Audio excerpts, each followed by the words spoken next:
नमस्कार मित्रों, जैसा कि हम लोग प्रारंभ किए हैं मध्यकालीन भारत का इतिहास विषय के अंतर्गत दिल्ली सल्तनत से संबंधित ऑब्जेक्टिव टाइप प्रश्नोत्तर सीरीज। तो आज प्रश्नोत्तर सीरीज 6 के अंतर्गत हम लोग दिल्ली सल्तनत के प्रशासनिक संरचना से संबंधित प्रश्नों के विषय में जानकारी प्राप्त करेंगे। तो आइए शुरू करते हैं। आप देख रहे हैं study by Virendra sir channel. यदि चैनल पर आप नए हैं तो चैनल को लाइक, शेयर और सब्सक्राइब करें। तो आज का पहला प्रश्न रहा यह, इतिहासकार बर्नी ने दिल्ली के सुल्तानों के अधीन भारत में शासन को वास्तव में इस्लामी नहीं माना क्योंकि ऑप्शन ए, अधिकतर आबादी इस्लाम का अनुसरण नहीं करती थी। ऑप्शन बी, मुस्लिम धर्म तत्वज्ञान की उपेक्षा की जाती थी। ऑप्शन सी, सुल्तान के स्वयं कानून थे। और ऑप्शन डी, गैर मुसलमानों को धार्मिक स्वतंत्रता दे दी गई थी। सही ऑप्शन है ऑप्शन ए। इतिहासकार वर्नी ने दिल्ली के सुल्तानों के अधीन भारत में शासन को वास्तव में इस्लामी इसलिए नहीं माना है क्योंकि उसका विचार था कि सल्तनत काल में अधिकतर आबादी इस्लाम धर्म का अनुसरण नहीं करती थी। दूसरा प्रश्न है, सल्तनत काल के अधिकांश अमीर एवं सुल्तान किस वर्ग के थे? ऑप्शन ए, तुर्क। ऑप्शन बी, मंगोल। ऑप्शन सी, तातार। और ऑप्शन डी, अरब। सही उत्तर है ऑप्शन ए, तुर्क। सल्तनत काल के अधिकांश अमीर एवं सुल्तान तुर्क वर्ग के थे। सुल्तान केंद्रीय शासन का प्रधान था। इसी तरह सल्तनत काल में प्रायः सभी प्रभावशाली पदों पर नियुक्त व्यक्तियों को अमीर की संज्ञा दी जाती थी। इन अमीरों का प्रभाव होता था जब सुल्तान अयोग्य और निर्बल अथवा अल्पवयस्क होता था। तीसरा प्रश्न है, दिल्ली सल्तनत में इक्ता प्रणाली की शुरुआत किसने किया? Option A, Qutubuddin Aibak. Option B, Iltutmish. Option C, Balban. और ऑप्शन डी, रजिया। सही उत्तर है ऑप्शन बी, इल्तुतमिश। भारत में सल्तनत काल के दौरान इल्तुतमिश द्वारा इक्ता प्रणाली का प्रचलन किया गया था। इक्ता व्यवस्था के तहत इक्तों के धारक इक्तादार या मुक्ति को उस भूक्षेत्र से राजस्व और करों को एकत्रित करने की जिम्मेदारी दी जाती थी। इक्ता से एकत्रित राजस्व सीधा सुल्तान के खाते में नहीं जाता था, बल्कि इसी राजस्व से इक्तेदार या मुक्ति अपने सैन्य और प्रशासनिक व्यय पूरे करता था तथा इस राजस्व से सुल्तान की सेवा हेतु सैनिक रखने पड़ते थे। खालिसा भूमि से प्राप्त आय सीधे सुल्तान के खातों में जाती थी।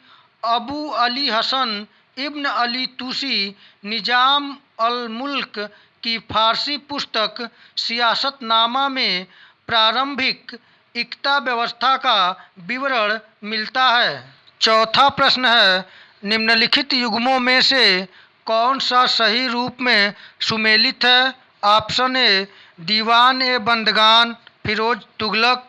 Option B, Diwan e Mustakhraj Balban. Option C, Diwan e Kohi Alauddin Khilji. Option D, Diwan e Arz Mohammad Tughlaq. सही ऑप्शन है ऑप्शन ए, दीवान ए बंदगान फिरोज तुगलक। दीवान ए बंदगान विभाग का गठन फिरोज शाह तुगलक ने किया। यह विभाग दासों की देखरेख करता था। फिरोज के शासनकाल में दासों की संख्या में अभूतपूर्व वृद्धि हुई। अफीक के लेखानुसार राजधानी तथा प्रांत में दासों की संख्या बढ़कर 1,80,000 हो गई थी। अलाउद्दीन खिलजी ने राजस्व व्यवस्था से भ्रष्टाचार और लूट को समाप्त करने के लिए एक नए विभाग दीवान है मुफ्त खराज की व्यवस्था की। मोहम्मद बिन तुगलक ने संकट की स्थिति में कृषकों की सहायता प्रदान करने के लिए केंद्र में कृषि विभाग दीवाने कोही की स्थापना की और दीवाने अर्ज सैनिक विभाग की स्थापना मंगोलों से रक्षा के लिए बलबन ने की थी। पांचवा प्रश्न है, सूची 1 को सूची 2 के साथ सुमेलित कीजिए। ऑप्शन ए दीवाने अर्ज धार्मिक मुद्दों से संबंधित, ऑप्शन बी दीवाने रिसालत सरकारी पत्र व्यवहार से संबंधित, ऑप्शन सी दीवाने इंसा वित्तीय मामलों से संबंधित, दीवाने वजारत सेना विभाग से संबंधित। सूची 1 और सूची 2 को मिलान करने पर सही उत्तर है दीवाने अर्ज सेना विभाग से संबंधित, दीवाने रिसालत धार्मिक मुद्दों से संबंधित या विदेशी मामलों से संबंधित होती थी, दीवाने इंसा सरकारी पत्र व्यवहार से संबंधित विभाग था और दीवाने वजारत वित्तीय मामलों से संबंधित विभाग था। छठा प्रश्न है, निम्न में से किस राजवंश के अंतर्गत विजारत का चरमोत्कर्ष हुआ? Option A Ilbari, option B Khilji, option C Tughlaq और ऑप्शन डी लोदी। सही उत्तर है ऑप्शन सी तुगलक। विजारत एक ऐसी संस्था थी जिसे इस्लामी संविधान में मान्यता दी गई थी। जिन गैर अरबी संस्थाओं को अंतर्मुक्त किया गया तथा मुस्लिम सम्राटों के अधीन मंत्री परिषद के लिए जो नाम व्यवहार में लाए गए थे उन्हें विजारत की संज्ञा दी गई थी। विजारत को एक संस्था के रूप में अपनाने की प्रेरणा अब्बासी खलीफाओं ने फारस से ली थी। महमूद गजनवी के राज्यकाल में अब्बास फजल बिन अहमद प्रथम वजीर हुए जो शासन व्यवस्था चलाने में निपुण थे। राज्य का प्रधानमंत्री वजीर कहलाता था। वजीर मुख्यतः राजस्व विभाग दीवान ए वजारत का प्रधान होता था। इस दृष्टि से वह लगान, कर व्यवस्था, दान तथा सैनिक आदि व्यय सभी की देखभाल करता था। तुगलक काल मुस्लिम भारतीय विजारत का स्वर्ण काल था। फिरोज तुगलक के समय वजीर का पद अपने चरमोत्कर्ष पर पहुंचा। गयासुद्दीन तुगलक ने अपने कार्यकाल में एक नया प्रयोग किया जिसके अंतर्गत उसने भूतपूर्व वजीरों ख्वाजा खातिर, ख्वाजा मुहज्जब तथा निजामुल मुल्क जुनैदी को सम्मानपूर्वक आमंत्रित किया और वह न केवल महत्वपूर्ण मामलों पर उनसे सलाह लेता था बल्कि उनके विचारों को भी महत्व देता था। सातवां प्रश्न है, दिल्ली सल्तनत में मुख्यतः कितने प्रकार के करों का प्रचलन था? Option A 2, option B 5, option C 3 और ऑप्शन डी 4। सही उत्तर है ऑप्शन बी 5। दिल्ली सल्तनत में मुख्यतः 5 प्रकार के करों का उल्लेख है। पहला उस्र, मुसलमानों से लिया जाने वाला भूमिकर था जो 5% से 10% तक लिया जाता था। दूसरा खराज, गैर मुसलमानों पर भूमिकर जो 1/3 से 1/2 तक था।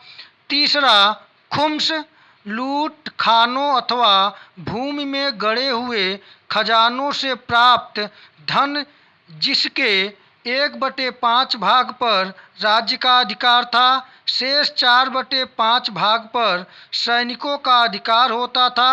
फिरोज शाह तुगलक को छोड़कर शेष सभी ने अलाउद्दीन, गयासुद्दीन तथा मोहम्मद बिन तुगलक 4/5 भाग अपने लिए रखे। चौथा जकात, मुसलमानों पर यह एक धार्मिक कर जो 2% से 2.5% तक होता था तथा यह उन्हीं की भलाई के लिए व्यय किया जाता था। और 5वां जो कर था जजिया कर था, जो गैर मुसलमानों पर लगाए जाने वाला धार्मिक कर था, जिसके बदले में उसके जीवन तथा संपत्ति की रक्षा होती थी तथा वे सैनिक सेवा से मुक्त कर दिए जाते थे। स्त्रियों, बच्चे, भिखारी, पुजारी, साधु आदि इस कर से मुक्त थे। फिरोज शाह तुगलक ने ब्राह्मणों पर भी जजिया कर लगाया जो पहले इससे मुक्त थे। इसके अलावा अलाउद्दीन खिलजी ने 2 और करों को रोपित किया। एक था घराई कर जो घर के ऊपर लगता था, मकान आदि पे लगता था, और दूसरा चराई कर जो पशुओं के चराने पर लगता था। 8वां प्रश्न है, सल्तनत काल में भू राजस्व का सर्वोच्च ग्रामीण अधिकारी था। ऑप्शन ए चौधरी, ऑप्शन बी रावत, ऑप्शन सी मलिक और ऑप्शन डी पटवारी। सही उत्तर है ऑप्शन ए चौधरी। सल्तनत काल में शासन की सबसे छोटी इकाई ग्राम थी, जो स्वशासन अथवा पैतृक अधिकारियों की व्यवस्था के अंतर्गत थी। ग्राम स्तर पर चौधरी भू राजस्व का सर्वोच्च अधिकारी था। इस प्रकार राज्य के कर्मचारियों का किसानों से प्रत्यक्ष संपर्क न था, बल्कि वे वंशानुगत और परंपरा से चले आ रहे गांव अथवा जिले के अधिकारियों से संपर्क रखते थे और किसानों से लगान वसूल कर उन्हें देते थे। मुक्ति और बलि के कार्यों की देखभाल के लिए सुल्तान ख्वाजा नामक एक अधिकारी की नियुक्त करता था। ख्वाजा नामक अधिकारी का सर्वप्रथम नियुक्ति गयासुद्दीन बलबन ने किया था। 9वां प्रश्न है, सर्व कर लगाया जाता था।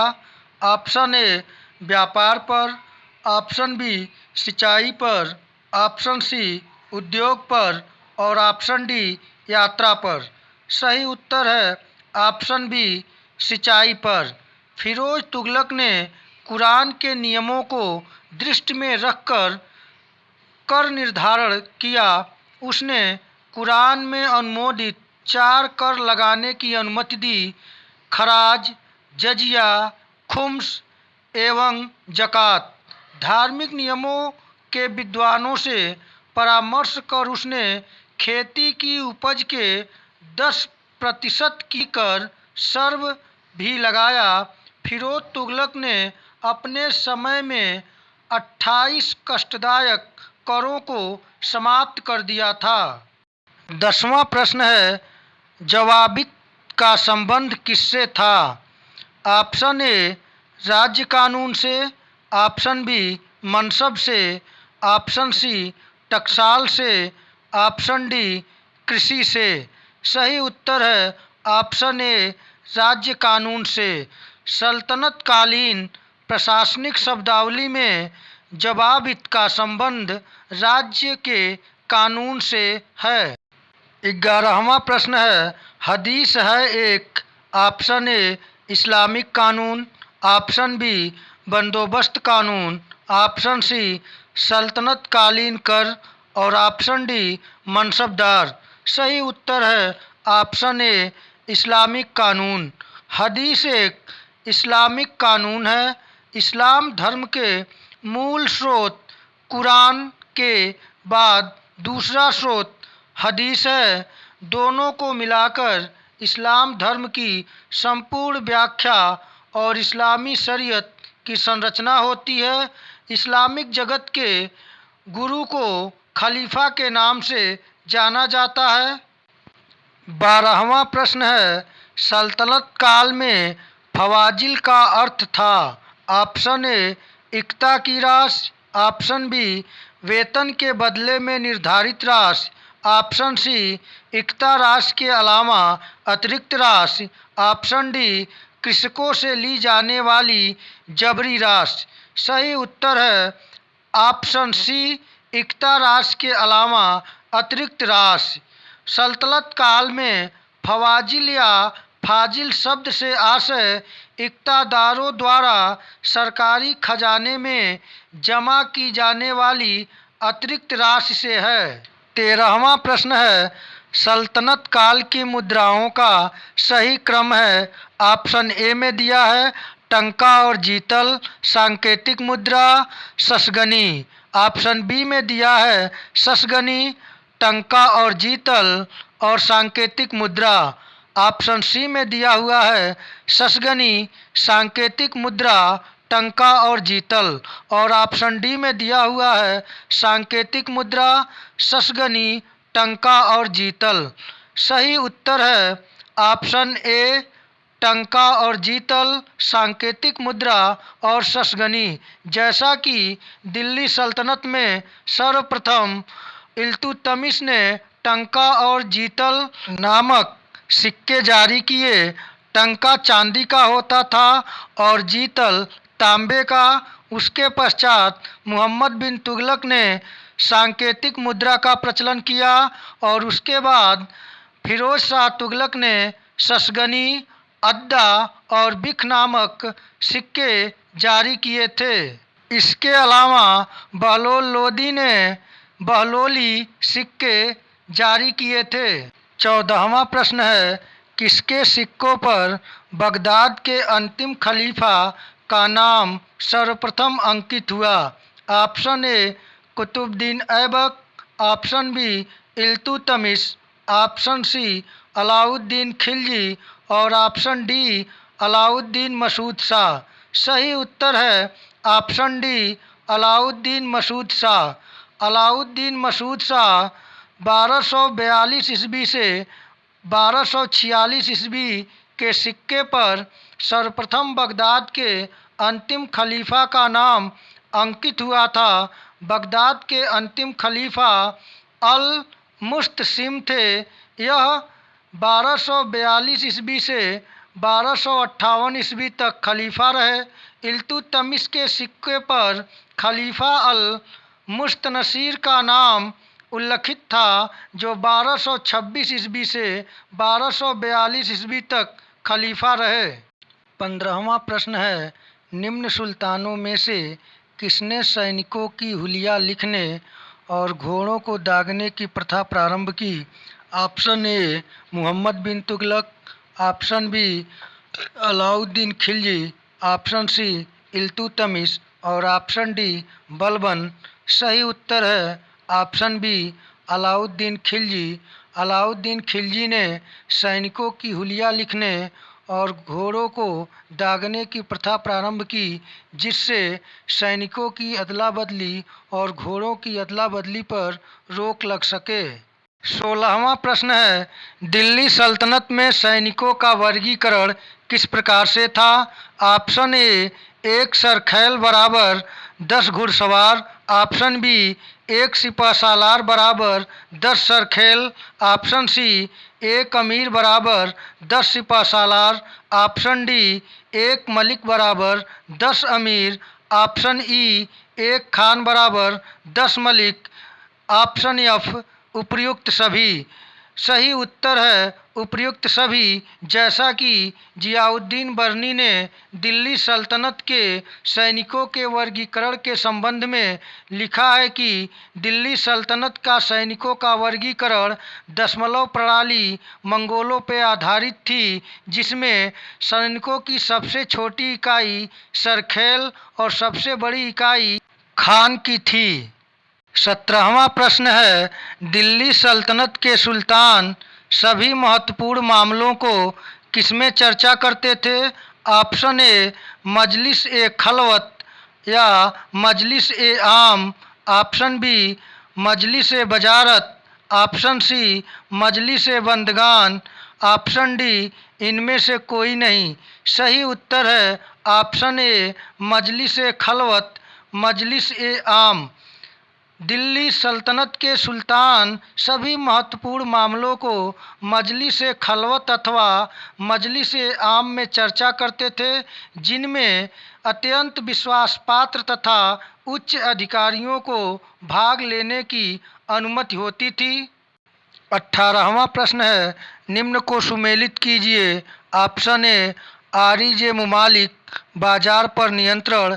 ऑप्शन बी दीवान रियासत, सैन्य विभाग। ऑप्शन सी काजी उल कुजात, आचार व्यवहार। ऑप्शन डी मुहतसिब, न्याय विभाग। इसका सही मिलान है आरिज मुमालिक सैन्य विभाग का प्रमुख होता था, दीवान रियासत बाजार पर नियंत्रण रखता था, काजी उल कुजात न्याय विभाग का प्रमुख था और मुहतसिब आचार व्यवहार को नियंत्रित करता था। इसके अतिरिक्त दिल्ली सल्तनत में कोतवाल का पद होता था। कोतवाल शहरों में शांति व्यवस्था के लिए उत्तरदायी था और अमीर ए दाद जो होता था वो बड़े नगरों का मजिस्ट्रेट था। मजूमदार होता था, आय व्यय को ठीक करता था राजस्व संबंधी।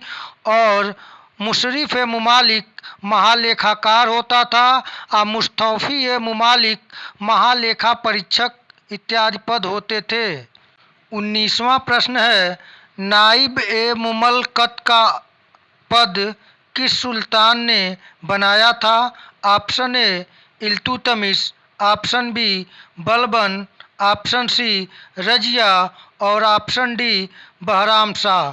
सही उत्तर है ऑप्शन डी बहराम शाह। बहराम शाह ने जो 1240 से 1242 ईस्वी तक शासन किया, अपनी शासन सत्ता को सुरक्षित करने के लिए तुर्क अधिकारियों के एक नवीन पद नायब ए मुमलकत की स्थापना की, जो संपूर्ण अधिकारों का स्वामी होता था। यह पद एक संरक्षक के समान था। तो मित्रों, आज के इस टेस्ट सीरीज में हम लोग दिल्ली सल्तनत के प्रशासनिक संरचना से संबंधित लगभग सभी महत्वपूर्ण प्रश्नों को हल किए हैं और इसके व्याख्याओं को आप ध्यानपूर्वक सुनिए, देखिए और समझिए, जिससे दिल्ली सल्तनत के प्रशासनिक संरचना से संबंधित आपका एक भी प्रश्न आगामी परीक्षाओं में गलत नहीं होगा। तो अब हम लोग अगले टेस्ट सीरीज के साथ मिलेंगे। तब तक के लिए नमस्कार।